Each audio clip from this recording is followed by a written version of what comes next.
This is a story about a man and his orchard.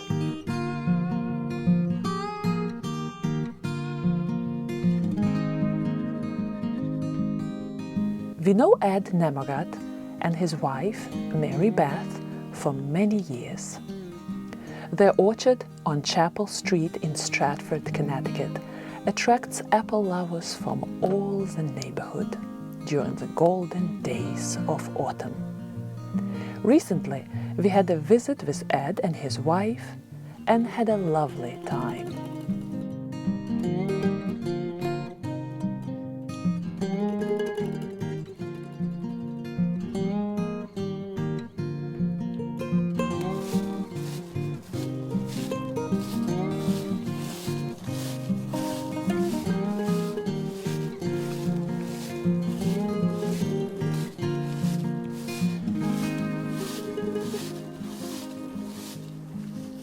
Ed, for many years you combined two very unusual professions. You're a gardener, you're an orchard man, and you're a doctor. Yes. So I've, although the garden and orchard actually preceded the doctor by quite a bit, but I've been able to do that actually because I work in emergency medicine, in which the hours are a little bit more defined, but it would be actually very hard if you were to have a practice and do that. So that's been a good fit for me. Actually, they have kind of similar features. It's a little bit about looking at things and using clues to diagnose problems and all. So there's a little bit of overlap to it, and it's also just nice working with living things. Be it people or trees. So far it's been a relatively easy marriage to undergo. The apples are a little better in that they're a little more predictable, and there isn't quite as much urgency as far as marketing, whereas like real perishable stuff, sometimes you would really need to have a blocked out period of time so you don't lose the crop. So that's been actually a pretty good fit. Do you follow the doctor's advice? An apple a day keeps the doctor away? Yes. That might have been an apple grower that came up with that advice. Do you have an apple a day? I have during the season, although on the off season, I'm not as good about that as you might think, although we do save a lot for ourselves, and we kind of save them into February or so. So during that period of time when we have a lot available, we do eat quite a few apples. Oh, interesting. How do you save apples through the winter? We actually now have a decent sized refrigerator that we use to preserve apples for a short period of time.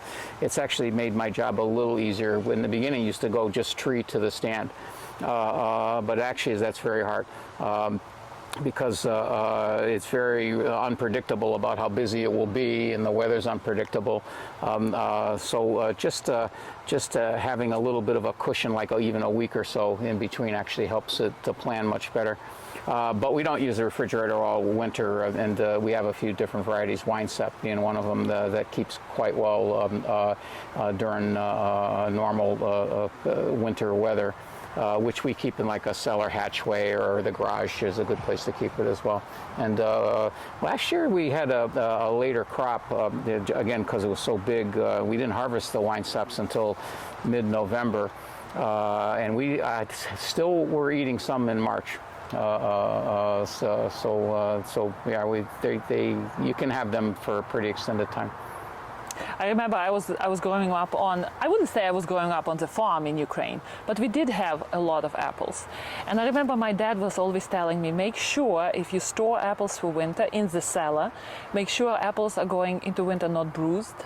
So he was making extra effort to collect all the apples, put them in crates, not bruised. Whatever was bruised would be eaten first. Right. And everything which is perfect would go into the cellar where temperature was low but not freezing.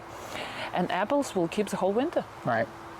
Yeah, I think, and the bruising he was correct about. Usually you try to eat the bruised fruit first, even if there's not a break in the skin for something. Yes. There's something about the bruising process that they just don't hold up as well. So yeah, that is good advice. Our cellar is, well, it's not purposefully heated, but it's not super cool. but we have a bulkhead that goes into the cellar, which is not, and that's typically where we'll put them, the cellar hatchway, where they will stay pretty well. Another thing that bears mentioning, and perhaps is less a calming thing, is that there's a group of people that buy apples. We actually have large trees, and as a result, we get a lot of apples. We tend to get they're not like perfect, every single one of them, like the U.S. fancy fruit. But one of our stalwart things in the people that come to buy the apples actually is that they will accept apples that are not every single one perfect, and actually they'll buy a reasonable quantity of them, you know. But that age group's changing, you know. I would say the average age of the people that do that sort of thing to buy and store apples is the other side of 65 now. So, you know, as the future goes on, I don't know how that will be. And you will see in commercial orchards, there's a big trend towards smaller trees, more U.S. fancy fruit, not so much volume of apples, because the younger population prefers like getting about 3 pounds of them at a clip and eating them and then coming back when they would like more. Whereas as we grew up and in the years when I was young and we had a lot of apples, even before we had all of them were ours, I mean, that was a typical, the amount of apples that we saw on the stand now, my father wouldn't even take down on a truck. He would say, if they only want that many, it's not worth stopping. That people would take half bushels and bushels, and you know, and that was just how the thinking was then. There was more of a feeling towards there was a seasonality to fruit, and yes. actually you celebrate the season by storing some fruit for the year, you know, and now with a 12-month availability of all kinds of fruit, there's less of that. We came from a family of farmers, which was common, you know, a couple generations ago. My father grew up near this house about a mile away, where they had kind of a subsistence farm, cows, chickens, and they did have apple trees all the time. When the house here was built in 1954, my father planted 2 apple trees in the front, which we used. We used the fruit, but then we began to sell the fruit.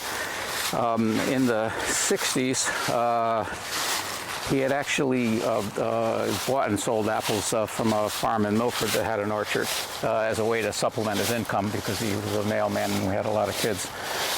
And then about the time I got into the early teens there, we started the planting the hill, which was woods, just like it is all around us now.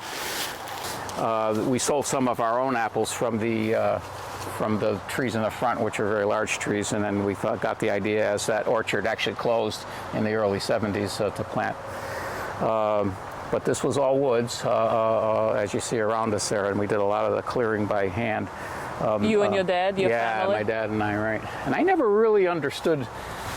It was kind of strange. I didn't think he was that passionate that much about it, but it was almost as though we got into this thing and got determined that we were going to do it.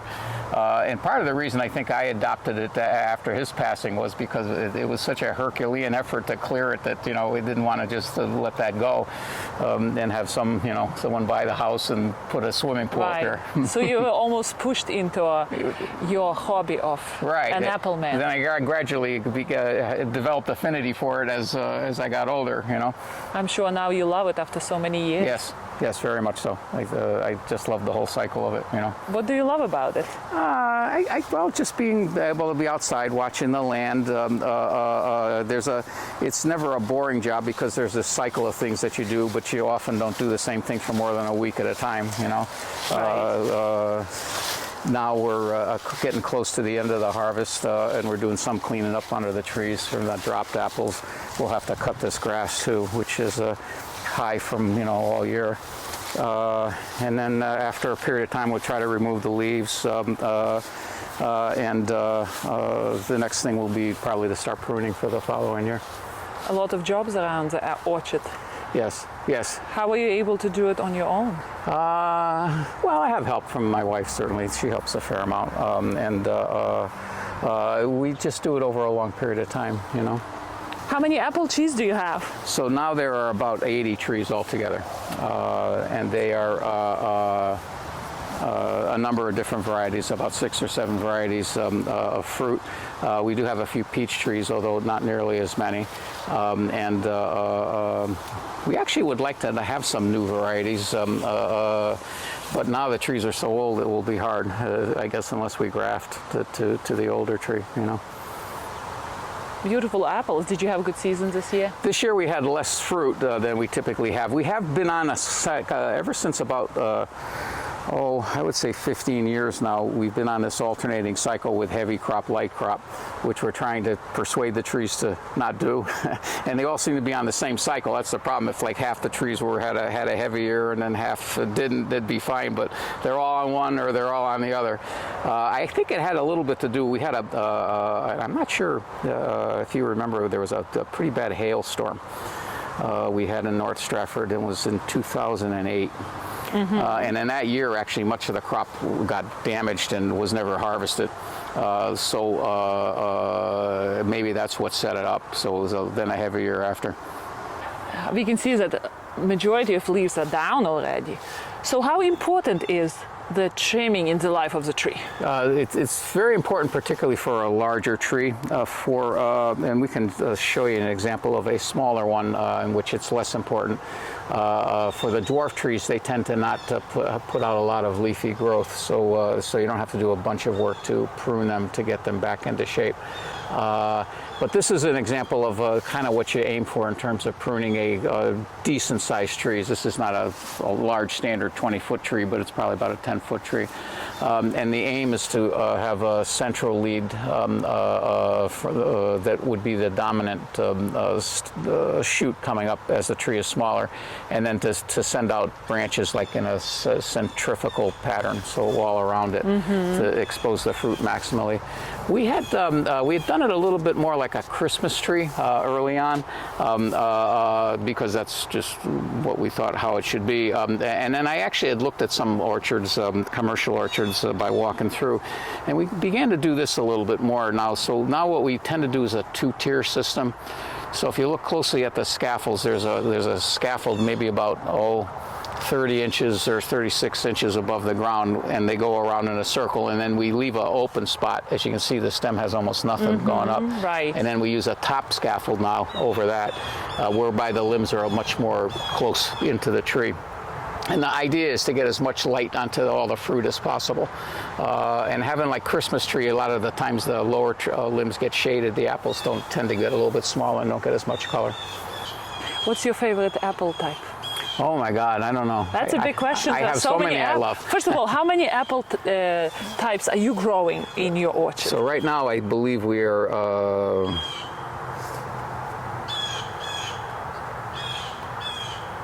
I would say now there are eight altogether, right?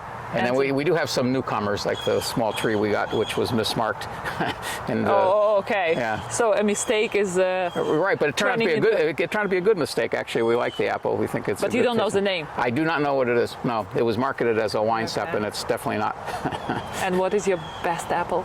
Well, let's say if somebody will offer you to try an apple, which one would you want to try? Right. My wife and I would probably say we like the McIntosh the best. Really? Why is that?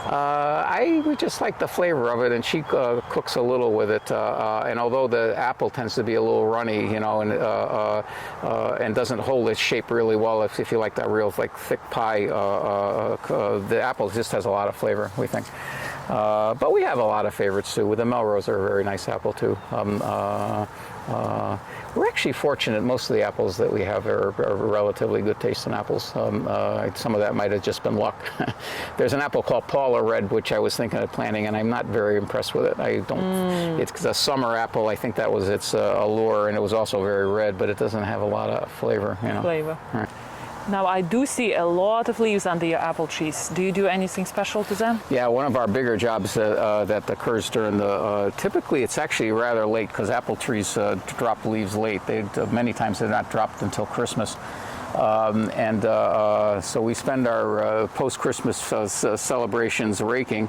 And the main reason is to actually remove some of the apple leaves from the orchard floor. Actually, most of the other leaves from around the area, like oak and maple, are not a problem. It can just be composted. But the problem with the apple leaves is that they tend to carry the disease from one year to another, the typical one being, or the most important one being apple scab.